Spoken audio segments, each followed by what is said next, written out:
Listo, entonces empezamos esta conversación con nuestra querida Aileen Brite, y quisiéramos que en un principio nos contaras quién eres. Me, me identifico sobre todo como hija de Mercedes y nieta de Esperanza. Para mí la fuerza y la identidad de todo lo que hago está en mis antepasadas. Esto también es algo que vengo construyendo junto a amigas que reivindican las voces de las mujeres de nuestra familia. Soy que a mí me gusta encontrarle las casualidades a la vida y haber nacido en esta ciudad con este nombre tan fuerte también un poco moldea la forma de vida en la que elijo desarrollarme.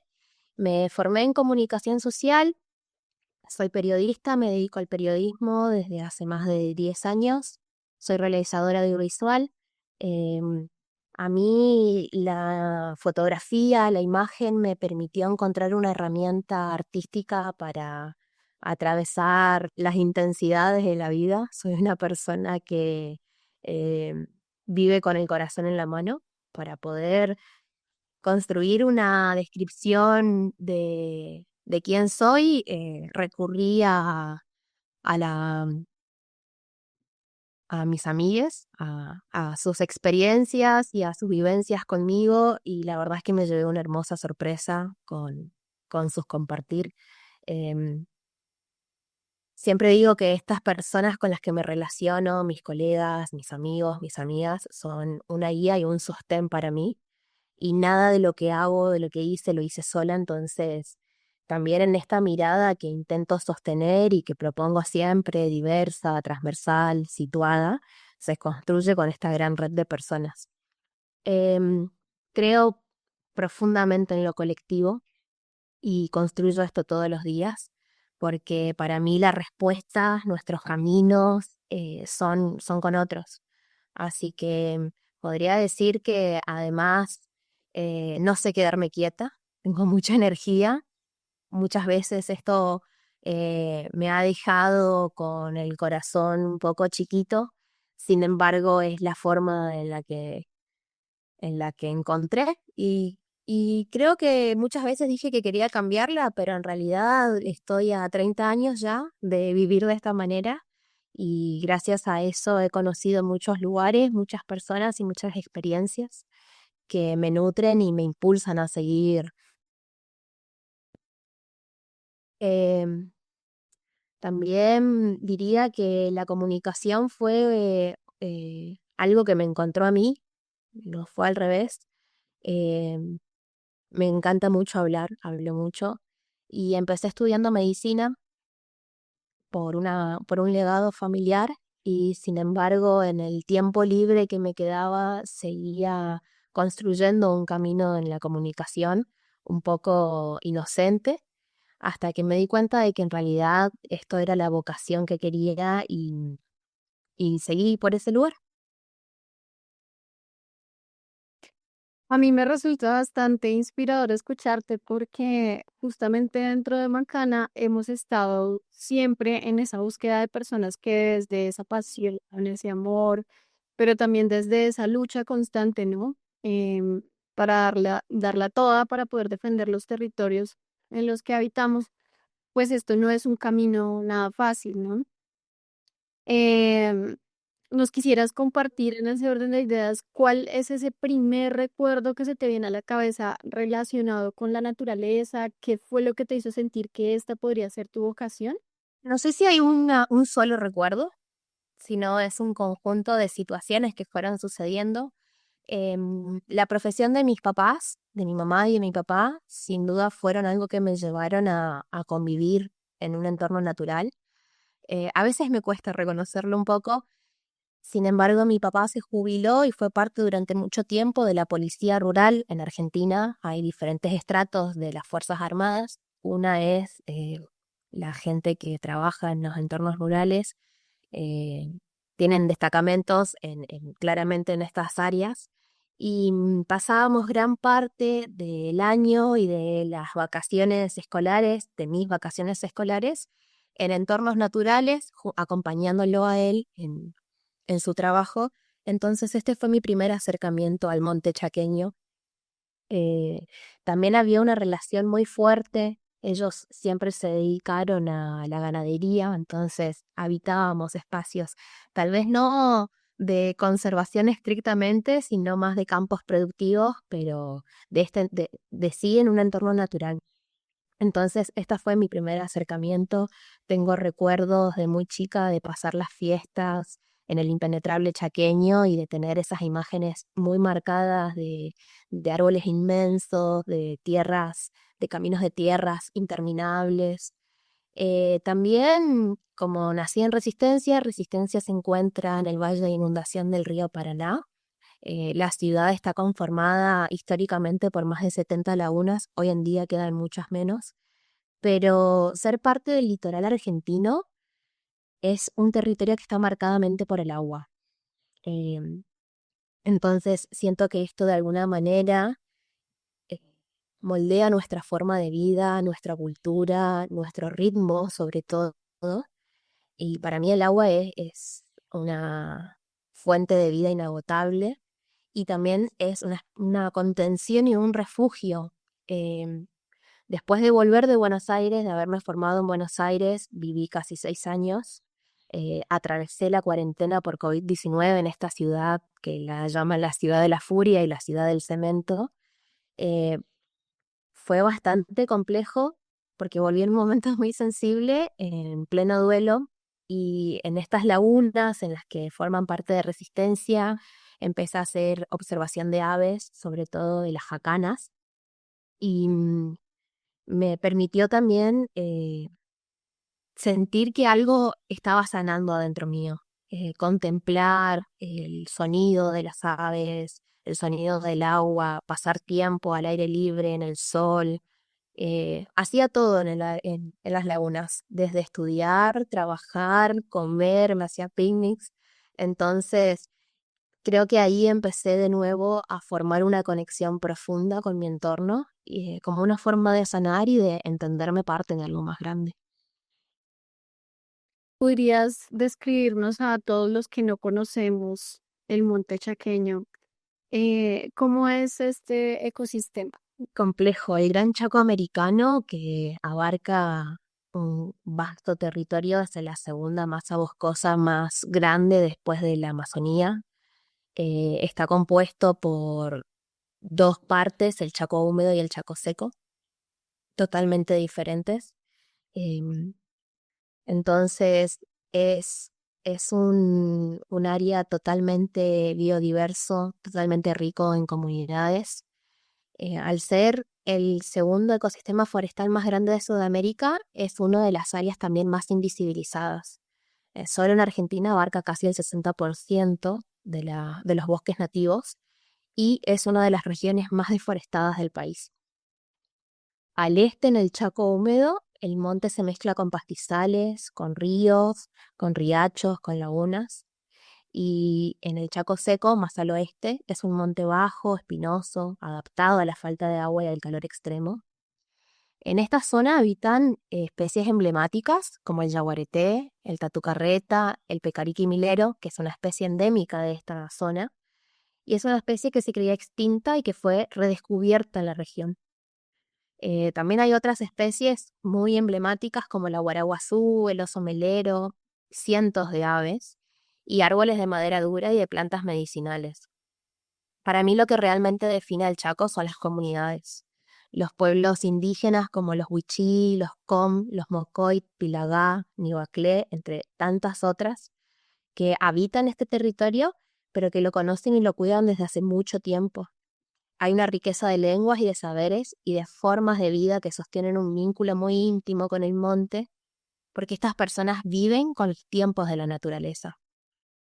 Es un bosque en donde hay diferentes estratos también. Por un lado tenemos al bosque seco, constituidos por estratos altos, como el quebracho colorado, el quebracho blanco, el palo santo, el guayacán. y los algarrobos. Y después hay otros intermedios como los hachas pera, los hachas porotos, que constituyen una importancia alimentaria muy grande y sobre todo medicinal para las comunidades que habitan estos lugares. Después hay estratos de pastizales que albergan una gran biodiversidad, que por ahí no se cree tan importante o no está tan visibilizada, como cientos de aves que usan estos lugares como espacio migratorio y que hoy están en peligro crítico de extinción. Y sin duda lo más representativo sería, más allá del ecosistema, la red de relaciones, de memorias, de conocimientos y de cultura y que siguen sosteniendo este territorio, que está en disputa porque, bueno, la deforestación y el agronegocio han avanzado sobre todo lo que sostiene la vida. Justo en esa línea me gustaría que nos contaras cómo fue que terminaste integrándote a los diferentes proyectos ambientalistas, pues en los que actualmente estás participando. Bueno, mi vuelta al Chaco fue un poco forzada. Cuando terminé de estudiar y comencé a trabajar a casi 1000 kilómetros de esta región, eh, en realidad me fui buscando posibilidades académicas y laborales y conseguí una beca para poder seguir formándome. Em, Volví un poco perdida, sin saber cómo retomar eh, todo el camino profesional que había construido hasta ese momento. En Buenos Aires trabajé acompañando la campaña por el aborto legal en Argentina y proyectos feministas, comunitarios, de resistencia de los barrios populares alrededor de Buenos Aires. Entonces sabía y estaba convencida de que quería seguir en esta línea, sin embargo, todavía estaba buscando un lugar.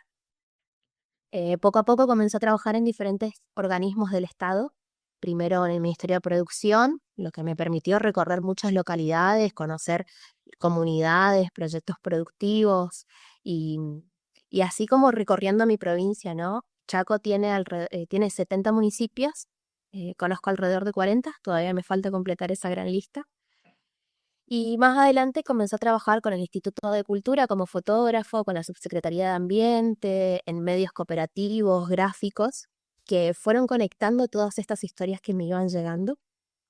Y también con emprendimientos y pymes y empresas de triple impacto.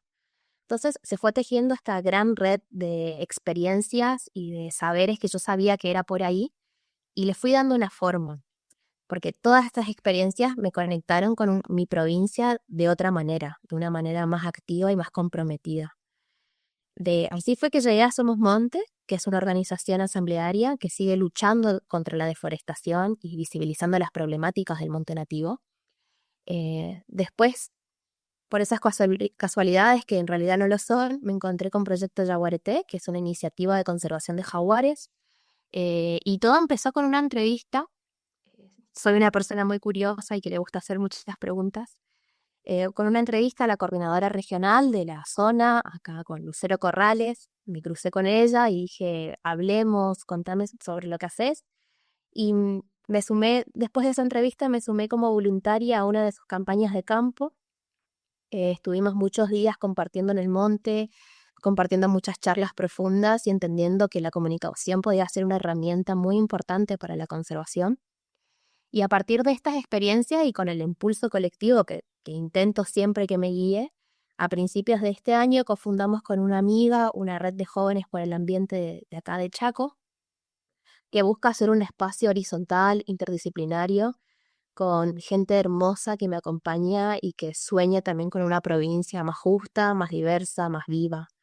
Entonces, no fue solo un momento ni una decisión, sino fue un volver a reencontrarme y a comprometerme y sobre todo a hacer del arraigo una forma de vida y amor por mi territorio. A mí me parece bastante curioso porque tu experiencia es muy similar a la mía. Lo digo porque ambas estamos como en ese caminar en donde a través de esa vía profesional como que la vida te va lanzando a ciertos lugares, ¿no? Y a ciertos escenarios en donde uno puede empezar a ver de cara muchas problemáticas, pero también pues a mí me suele suceder que a veces nace un sentimiento de frustración, ¿no? al ver un sinfín de contextos que muchas veces desde un nivel institucional se sabe que no se puede hacer mucho. Y pues yo creo que de allí nace esa capacidad y ese sentir, en especial al tomar acción, a conformar redes, a conformar organizaciones que puedan dar aportes para estas problemáticas de la mano de las comunidades.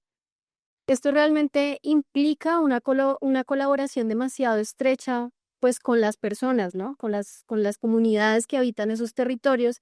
Y también surge un pequeño debate allí, y es que más allá de los logros de la conservación y la divulgación en conjunto a través de ese tipo de iniciativas, pues, en realidad, ¿cuál ha sido ese aprendizaje que te ha dejado a ti trabajar codo a codo con las comunidades del Chaco? Lo primero que aprendí es que de alguna manera no llegas a enseñar, sino a escuchar. Aprendí sobre la escucha activa, que la comunicación para mí no es solo llevar un mensaje, sino que es algo que se construye en común con un otro, que a veces el silencio también dice mucho y que es más poderoso que las palabras.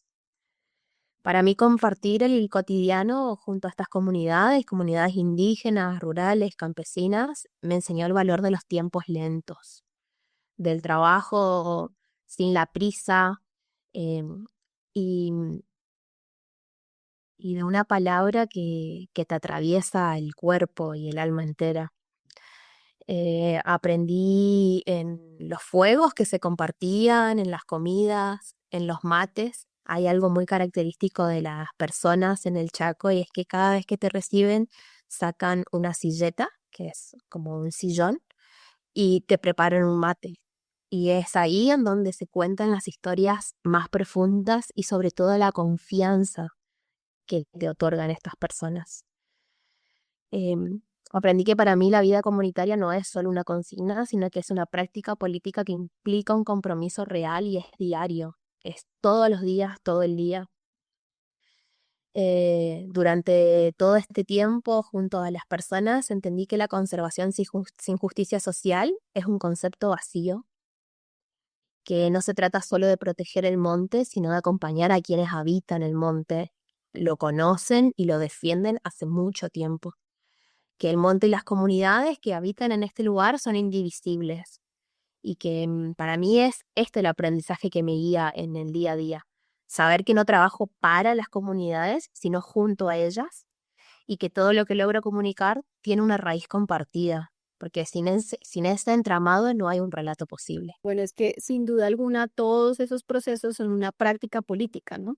Que implica un compromiso real. Y esto es algo que por lo general no se logra comprender sin una experiencia como la tuya, en donde uno, pues digamos que de la mano de las comunidades nota que la resistencia es clave. Eh, Me gustaría saber, desde tu perspectiva, cuáles son hoy las verdaderas fuerzas que impulsan la deforestación en el Chaco y cómo impactan la vida de las comunidades en la fauna silvestre. Bueno, las causas de la deforestación en el Chaco no es un fenómeno aislado, sino es parte de un entramado, de un gran entramado de desigualdad estructural. Lo que impulsa el desmonte y la deforestación es un modelo económico basado en el extractivismo, en la expansión sin límite de la frontera agropecuaria, en la concentración de tierras y en la invisibilización sistemática de estas personas que habitan este lugar. Pero sí hay fuerzas muy concretas, como los intereses empresariales que avanzan sobre este territorio, el precio de la soja, del ganado que marca lo que vale realmente para ellos el monte, de un entramado de leyes que no se cumplen y de una complicidad estatal. También hay una evidencia más sutil, que es la naturalización del despojo y de creer que estos territorios están vacíos, esperando ser explotados. Y para mí la deforestación no es solo una amenaza para la biodiversidad, que sí lo es, sino que rompe modos de vida enteros. Las comunidades pierden el monte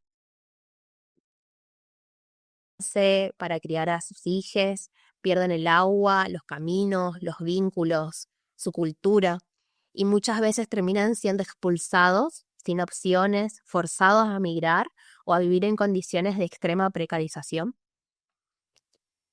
Para la fauna, como el yaguareté, el impacto es devastador.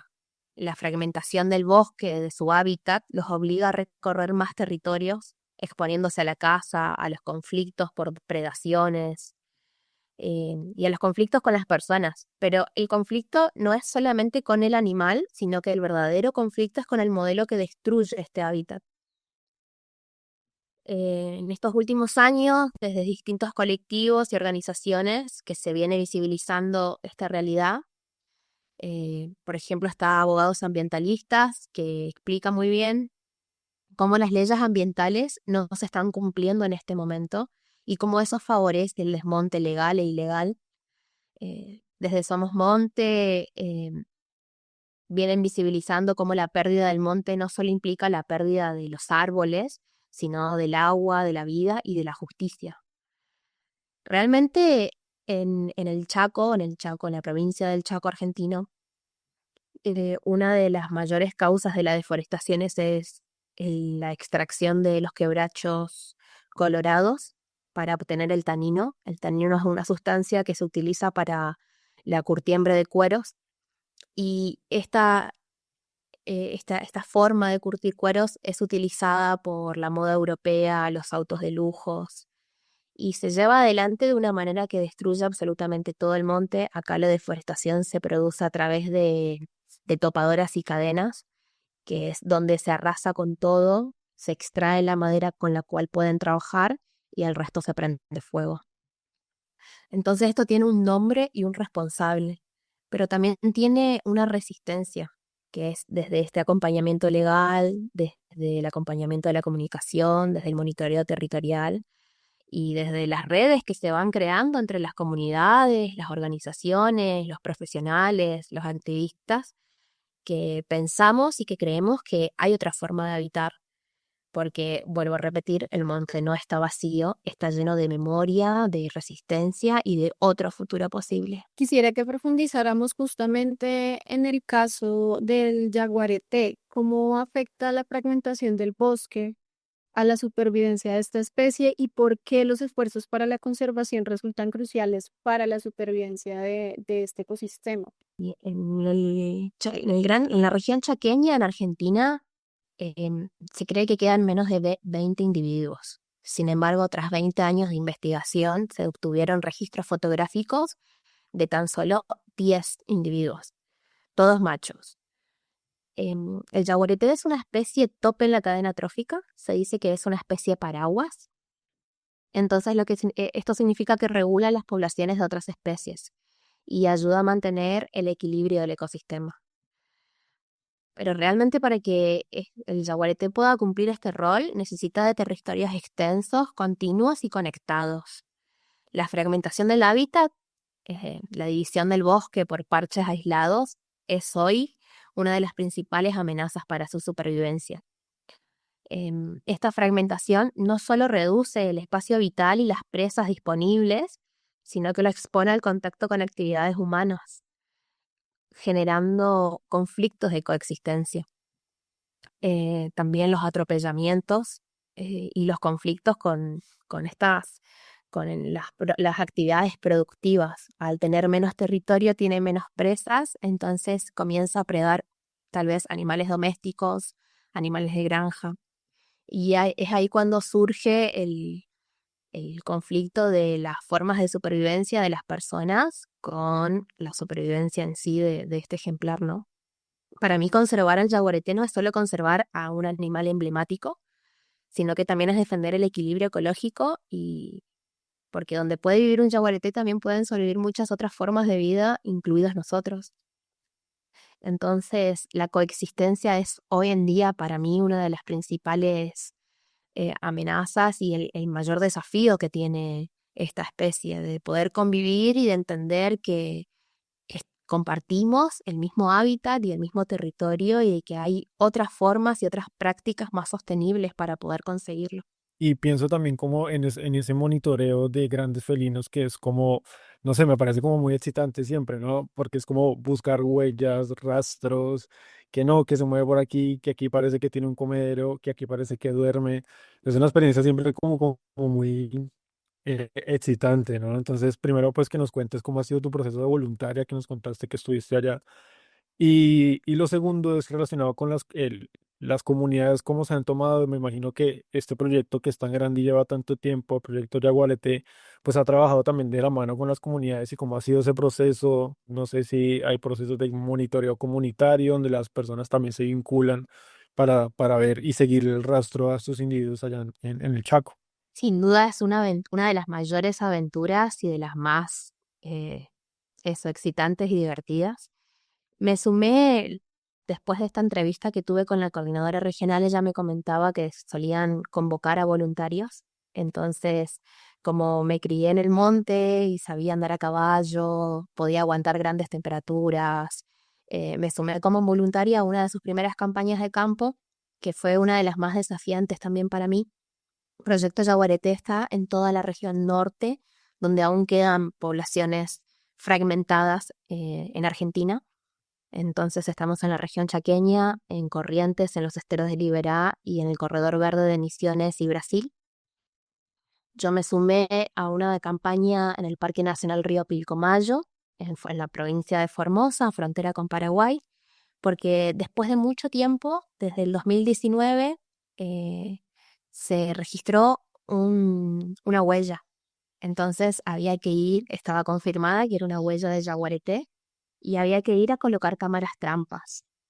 Llegamos al parque en marzo, 28 de marzo, con muy altas temperaturas, y el parque, que tiene alrededor de 50.000 hectáreas, estaba sufriendo un incendio muy grande porque había mucha sequía, las altas temperaturas y la mala gestión de residuos sólidos urbanos hizo que más de 28.000 hectáreas estén prendidas fuegos. En ese contexto, nosotros estábamos buscando huellas y a un tigre.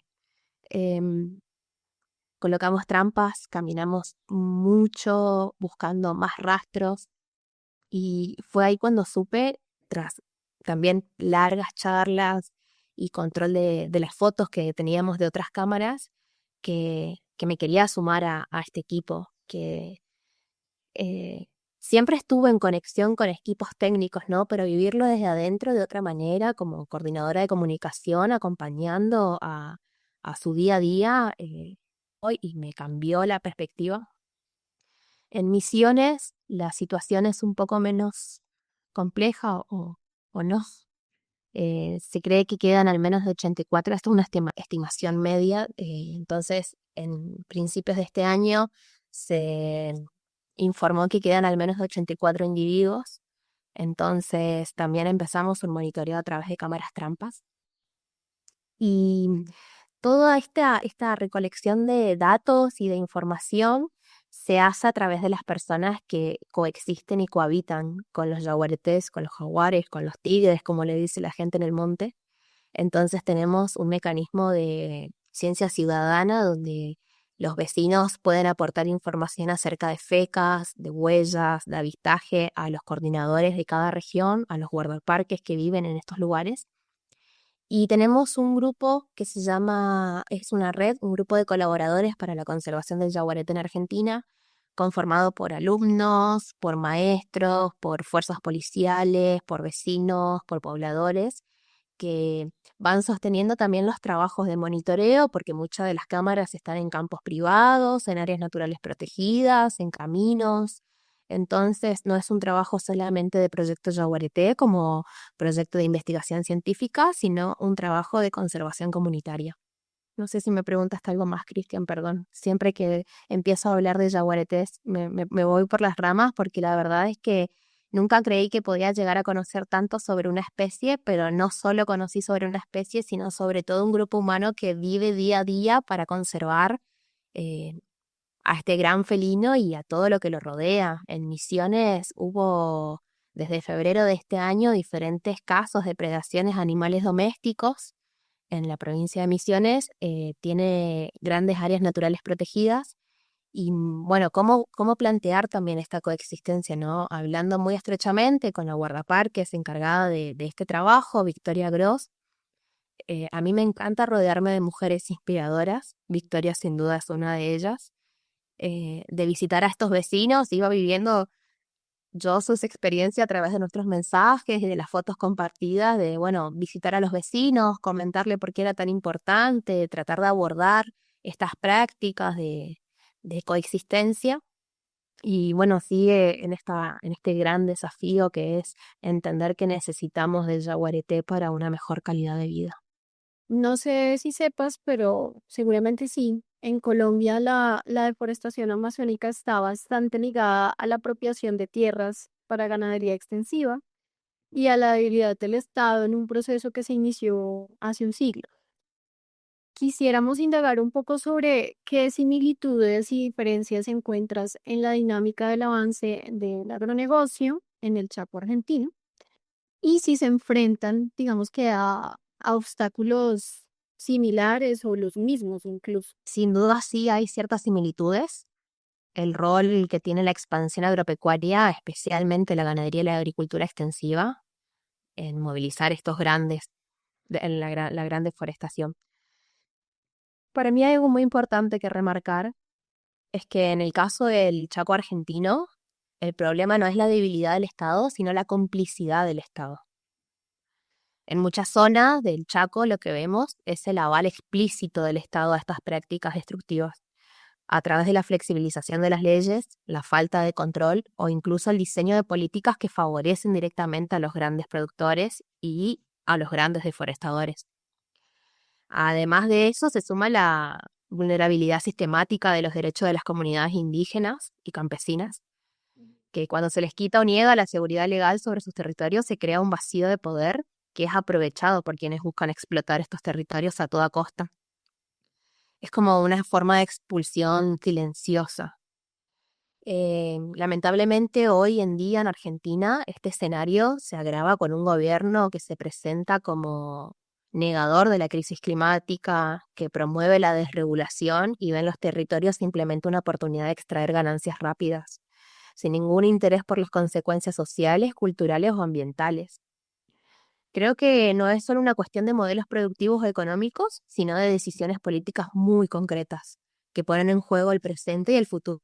Las comunidades no necesitan que las involucremos en la conservación, porque vienen haciendo este trabajo desde siempre, sí, desde sus propias prácticas, su cosmovisión, su forma de habitar este territorio. Lo que sí intento hacer en mi trabajo es escuchar, aprender y acompañar estos procesos. Una de las herramientas más importantes que logré identificar y que lo explica muy bien la doctora Micaela Camino en sus trabajos, es que la seguridad legal sobre el territorio. Porque está comprobado que en los lugares donde las comunidades cuentan con derechos asegurados sobre la tierra que habitan, la deforestación ocurre en menor medida. Pero en aquellos donde la tenencia es frágil o no está documentada, el desmonte avanza con mucha más fuerza. Otra clave, sin duda, es el conocimiento y la revalorización del territorio. Hay una tendencia creciente que, que las personas son expulsadas debido a la falta de oportunidades, de recursos, de políticas públicas que les garanticen una vida digna. Cuando esta gente se va, también se van sus saberes, sus prácticas y las redes que históricamente sostenieron la conservación y el cuidado de la naturaleza y del territorio, de las especies que viven ahí. Entonces, siempre pienso que más que pensar en cómo sumar a estas comunidades a la conservación, para mí el desafío está en escuchar y fortalecer las estrategias que ya existen, teniendo en cuenta la forma en la que ellos viven y a defender el derecho a permanecer con dignidad en estos lugares. Porque sin esas personas, sin su mirada, sin el buen vivir que sostienen, sin la memoria y sin la presencia, no hay un futuro posible para el monte. Entonces siempre digo, nadie sabe más del monte que la gente que vive en él. Y en ese orden de ideas, digamos que todo este tema de la seguridad legal sobre el territorio es algo que también sucede mucho en este país y me atrevería a decir que en toda Latinoamérica. Esa seguridad legal sobre el territorio que tiene un montón de comunidades en medio de muchos vacíos legales. Y pues son situaciones que han generado nuevos conflictos Digamos, en nuestro país, por ejemplo, pasamos de un conflicto bipartidista a otra serie de conflictos que simplemente han estado mutando o cambiando de nombre a través de los años. Y digamos que a fecha de hoy siguen latentes. El dilema es que ahora lo que vemos es un conflicto irreconciliable entre la producción y la conservación, ¿no? Quisiéramos saber un poco si existen en el Chaco alternativas económicas sostenibles que puedan coexistir con el bosque y si dentro de tu experiencia en en todo este trabajo ves posible un futuro en donde la economía local no solamente pues dependa de la deforestación. Qué pregunta. Sin dudas existen alternativas. O creo que no estaríamos hoy acá hablando tampoco. Sin dudas existen alternativas. Tan solo por nombrar algunas, desde el turismo sostenible existen guías Mocoit, de la comunidad indígena Mocoit, desde su cosmovisión para recorrer en una de las áreas. El Chaco tiene el segundo y tercer meteorito más grande del mundo. Se cree que hace más de 4.000 años hubo una lluvia de meteoritos únicos, con una composición única, que formaron y moldearon también la cosmovisión de este pueblo indígena, de esta nación, de los Mocoit. Entonces ellos sostienen otro turismo posible, ¿no? Pienso en también que el Chaco fue históricamente conocido por su producción de algodón, que llevó a cabo la desertificación de grandes territorios y la deforestación. Sin embargo, hoy en día existe un proyecto que se llama Nuevo Bonet, Nuevo Oxoné, algodón de frontera, donde el algodón es cultivado, es cuidado sin la presencia de agroquímicos o agrotóxicos por comunidades indígenas, rurales. Este algodón no está blanqueado y tiene otra forma de producir, una otra forma de seguir vistiéndonos más consciente, ¿no? Son prendas que son elaboradas por diseñadoras chaqueñas. Entonces, sí, creo que existen alternativas. Y para mí la conservación, y pienso otra vez, la conservación, por ejemplo, del yaguareté es posible a prácticas de producción siempre y cuando exista la voluntad política. Porque estos modelos no favorecen a los actores más poderosos del desmonte, que están acostumbrados a concentrar grandes cantidades de dinero de forma rápida y sin control, grandes cantidades de tierra.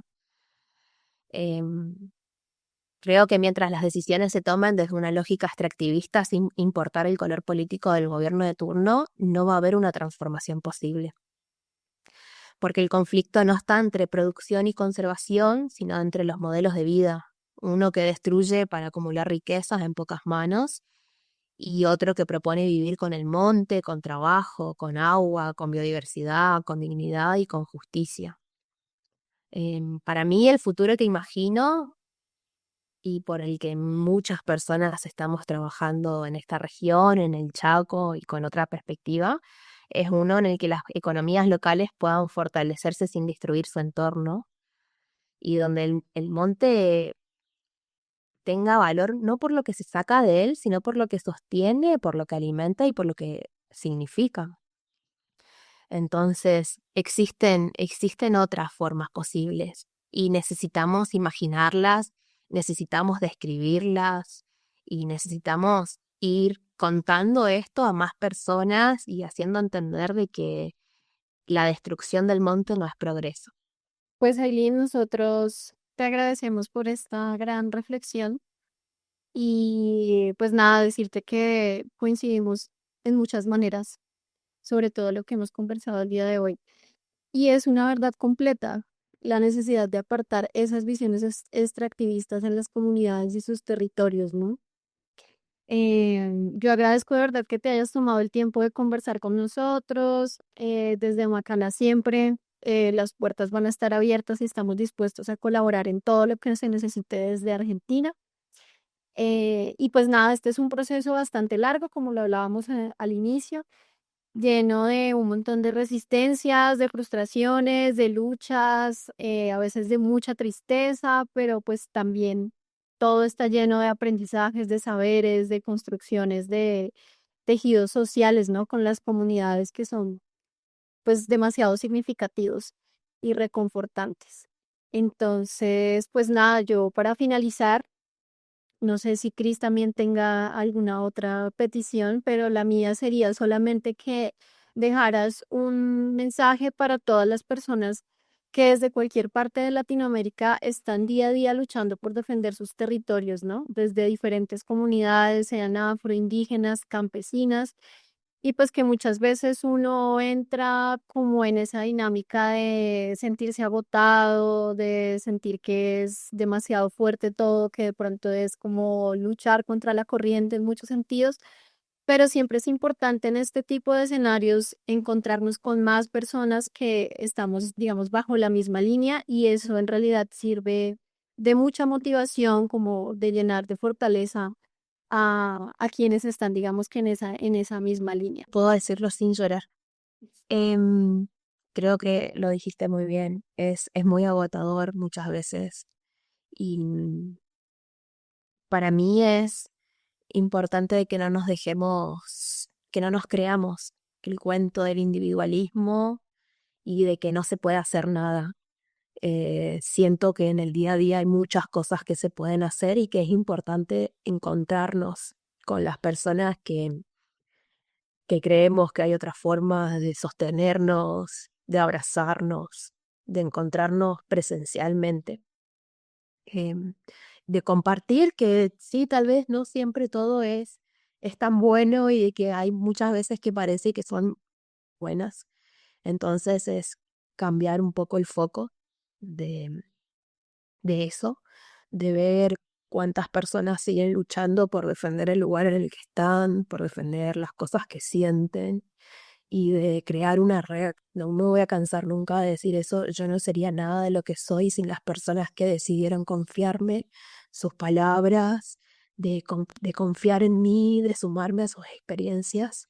Entonces, de encontrarnos siempre con otras personas y de sostenernos colectivamente. Ay, Lynn, mil gracias y de verdad qué inspiración pues tan grande y qué grato haberte conocido porque pues precisamente nosotros que empezamos este proceso hace muy poquito siempre estamos buscando como inspiración y sin duda tú eres como gran inspiración. Así estés a kilómetros de distancia, me parece que el sentir comunitario pues parte también de lo local, pero también parte a lo regional y lo latinoamericano. Y esta es como nuestro primer paso en busca sí, de buscarnos también como Latinoamérica en un sentido de lucha y de resistencia, de discusión y de crítica de los modelos que en realidad se nos han impuesto. Entonces, por todo y por todo, muchas gracias por el espacio, por la motivación y pues esperamos que los procesos se sigan manteniendo allá en Argentina a pesar de las dificultades y ya esperamos que simplemente sea como el primer paso y podamos seguir trabajando en cosas porque de verdad que ha sido muy chévere. No, primero agradecerles a ustedes. A mí quiero decir algo. Puedo parecer un poco pesada con el yaguareté, pero se convirtió como en mi animal espiritual, de que el yaguareté no tiene fronteras.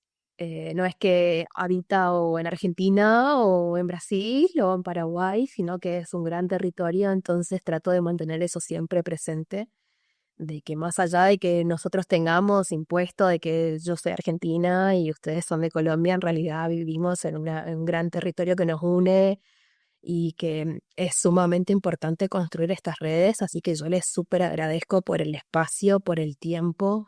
También quiero agradecerle a Alejo que logró construir este puente entre nosotros. Yo me acerqué a él porque le dije, necesito ayuda, necesitamos ayuda, necesitamos ser más.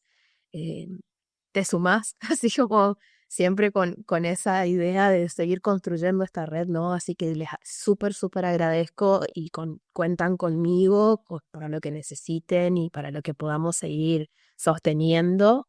Y les felicito por el trabajo que hacen, la verdad es hermoso. Así que nada, por mí tienen una eterna gratitud.